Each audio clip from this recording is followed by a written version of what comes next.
Today is day 6 of being consistent in my business. இன்றைக்கி நம்மக்கிட்ட ஒரு customer 1 kg black currant cake கேட்டிருந்தாங்க. So நான் ஆஸ்யூஷுவல் கேக் பேஸ்ட் பண்ணிவிட்டு அது 3 லேயர்ஸாக கட் பண்ணிவிட்டு நான் வந்து வெறும் plain சுகர் சிரப் யூஸ் பண்ண மாட்டேன். அதுக்கு பதிலாக சுகர் சிரப்பில் கொஞ்சம் க்ரஷ் வந்து மிக்ஸ் பண்ணி நான் வந்து ஸ்பாஞ்சில் வந்து ப்ரஷ் பண்ணுவேன். தென் மேலே விப்பிங் க்ரீம் வச்சுட்டு அதுக்கு மேலே வந்து க்ரஷ் வச்சு லேயர் பண்ணிகிட்டே இருப்பேன். இந்த கேக் வந்து எனக்கு வந்து டிசைன் சொன்னது வந்து என்னோடய சிஸ்டர் தான். அவள் வந்து நான் என்ன தான் கேக் பண்ணாலும் இன்னும் வந்து நீ பெட்டராக பண்ணணும், இந்த கேக் வந்து பார்க்க லைட்டாக இல்லை, டிசைன்ஸ் இம்ப்ரூவ் பண்ணு அப்படின்னு சொல்லிட்டு என்னோட ஒரு சின்ன சின்ன மிஸ்டேக்ஸையும் அவள் தான் வந்து எனக்கு நோட்டீஸ் பண்ணி சொல்லிகிட்டே இருப்பான்.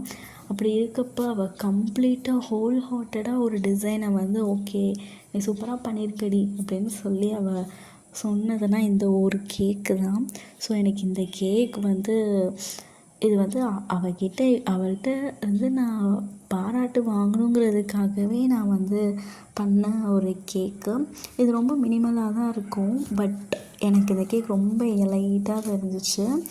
And she too told that இந்த மாதிரி உங்களுக்கு கஸ்டமைஸ்டு கேக் ருச்சியில் வேணும்னா ப்ளீஸ் காண்டாக்ட் அஸ். தேங்க்யூ.